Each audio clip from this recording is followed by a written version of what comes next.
All right, title it proteins. We're going to say a couple things to begin with. We're going to say a protein is made of amino acids that are joined together. So underlying amino acids, they're joined together by peptide bonds. We're going to show you a peptide bond in just a second.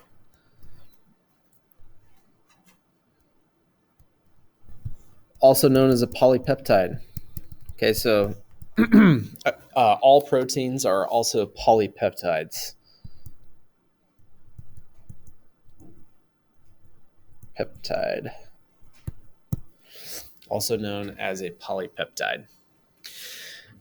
Okay, so what does a polypeptide look like? So we know that it's going to be composed of at least two amino acids. So we're gonna build the smallest possible polypeptide, which would be two, right? Two amino acids. It's the smallest possible protein you could ever have. Now, if you recall, the amino acid starts with an amine group here. It's an amine group. There's a carbon in the middle, and then there's this variable R group down here. And then there's a carboxyl. The carboxyl is the double bond to the O and then the OH. So what do we get if we put two amino acids side by side? So there's one. Let's draw the next one. If we drew the next one next to it, then the amine group from this one would bump into the carboxyl group from the one before. And yes, there's going to be an interaction here. In fact, it's just going to be another example of this dehydration synthesis. We'll show you that in a second. So finish the rest of the second amino acid. You're going to have your carbon atom in the middle, your variable R group, and then your carboxyl group over here. All right, now, who remembers the dehydration synthesis? You guys kind of remember that?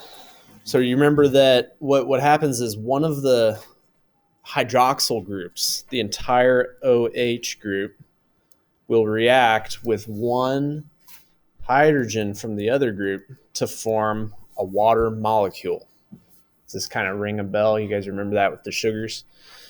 So the same thing happens here. We get this water molecule produced, and then the result is you've fused the two amino acids together. So let's draw the product. So we go down like this. We're going to yield. We are, in fact, going to yield a water molecule, right? We just circled those parts. So those will form a water molecule. And then the polypeptide is going to look like this. We're still going to have our amine group. We're still going to have our variable R group, our carbon. But now we're going to have this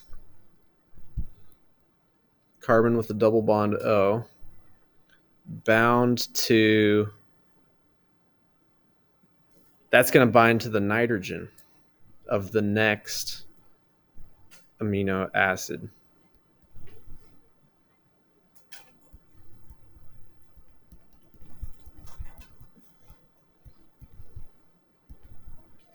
And then on the end, we have our regular old carboxyl group. Is this sitting well with everybody? Like, can you guys kind of see how they connect and how they form? One more thing I want to point out, and when you take organic chemistry in college, one of the things your professor is going to teach you is to count the bonds around all of your carbon atoms. We remember that carbon has 4 valence electrons, so it's going to form 4 bonds. So what we do is we just come in here and we verify that.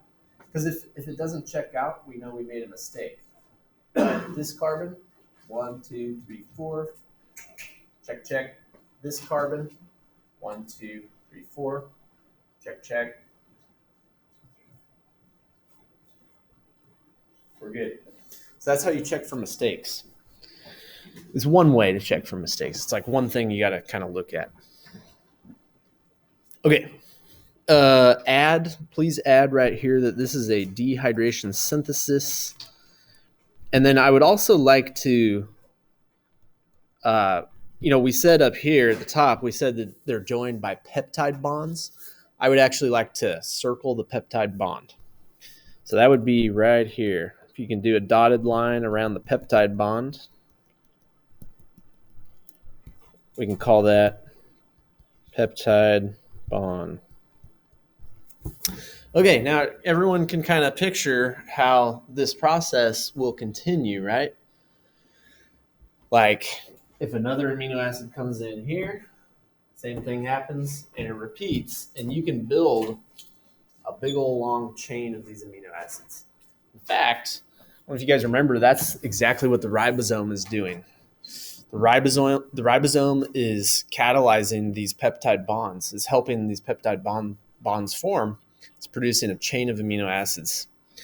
So if you don't remember that visual, let's draw that. Do you guys remember there's like a ribosome, right? And this RNA goes through here. And then here at the top is where you have your amino acid chain that's forming. Right? So this is the polypeptide. And I know it's a little bit confusing because you're like, well, hang on a second. Like why are they circular? Why does it look like just a bunch of beads? Well, because we're just symbolizing the amino acids as beads. But in between these beads, you've got your peptide bonds, right? And that's what we showed up here. So in your mind, if you just substitute each of these beads with one of these full amino acid, that's what a bead represents, then you can see that what the ribosome is doing is it's joining together amino acids and forming a chain of amino acids, which is going to build the protein. Everybody cool with this? Logical? Okay, good.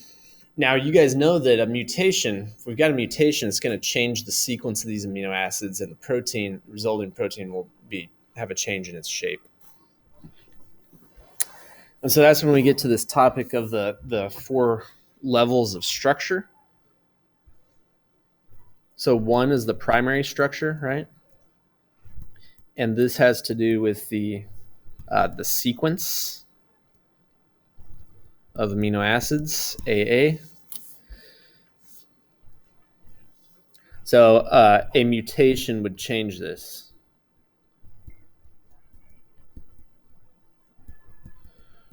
The secondary structure has to do with the way that the protein kind of forms the hydrogen bonds. So this is the result of hydrogen bonds between backbone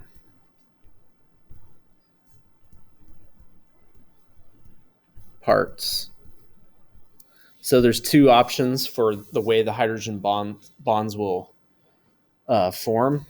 Sometimes it forms an alpha helix. The other option is it's going to form a beta sheet. Beta sheet. So that's secondary structure. And then, and notice, by the way, it says backbone parts, not R groups. So really, if you change an amino acid, you probably will not affect the hydrogen bonding between the backbone.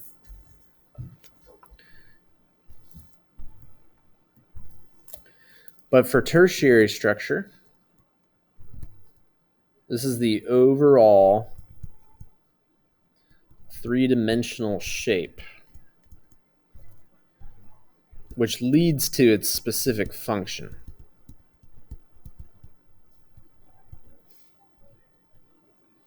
Now, this is determined by folding of the chain and specifically the interaction between the R groups. So this is R group dependent.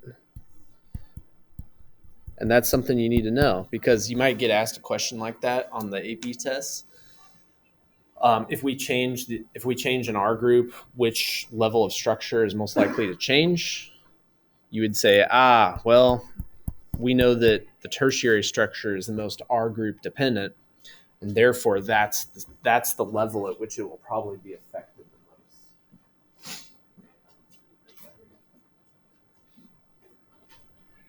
the most. Okay, and last but not least is the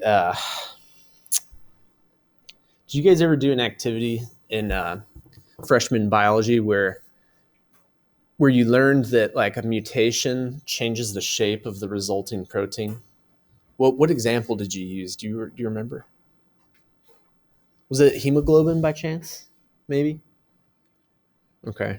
I know it's asking a lot because it's been a few years, but you probably did some kind of activity that would show that when you change the sequence, right, the sequence of these amino acids, if you alter that sequence, you end up with a different shape.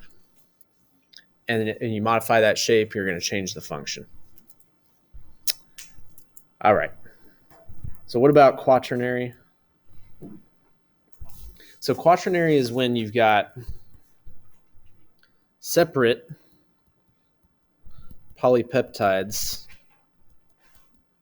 You can think of those as their own independent proteins that join together to form a larger composite protein, I guess you could say. In other words, this larger protein is made of smaller proteins. So an example would be like hemoglobin, actually. Hemoglobin is composed of 4 proteins that join together. So 4 separate proteins join together to form hemoglobin.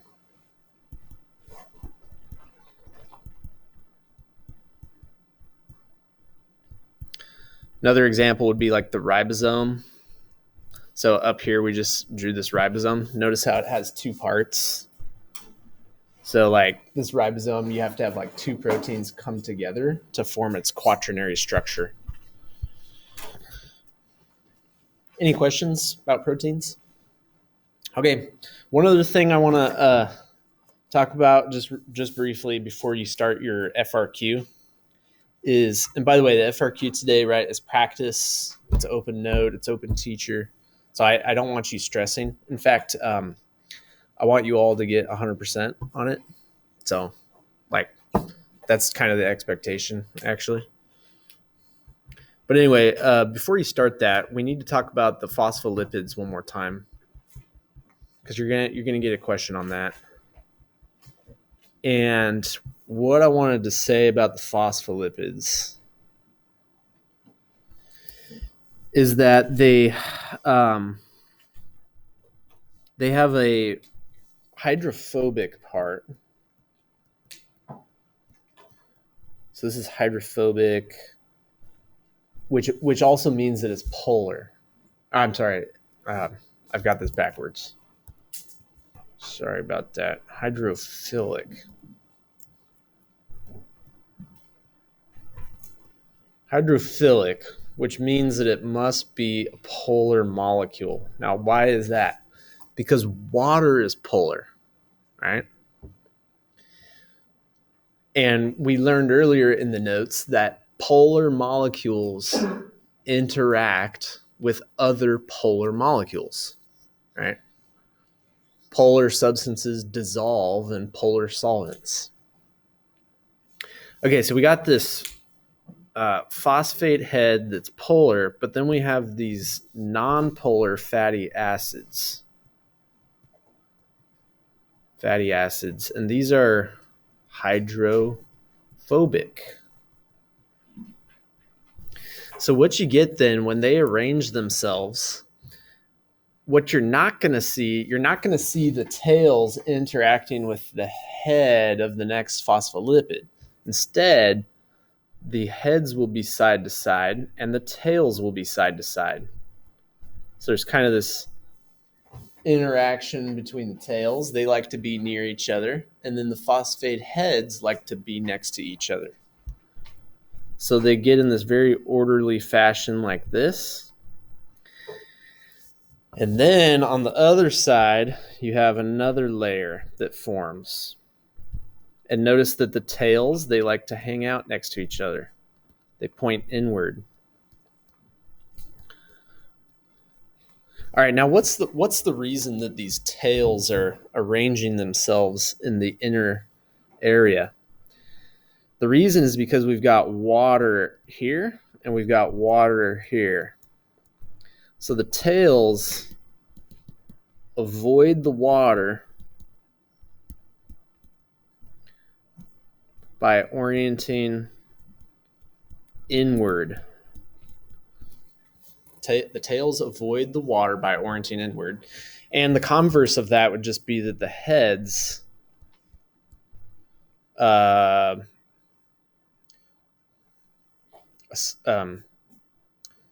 don't know, I guess we could say interact. The heads interact with water by facing outward.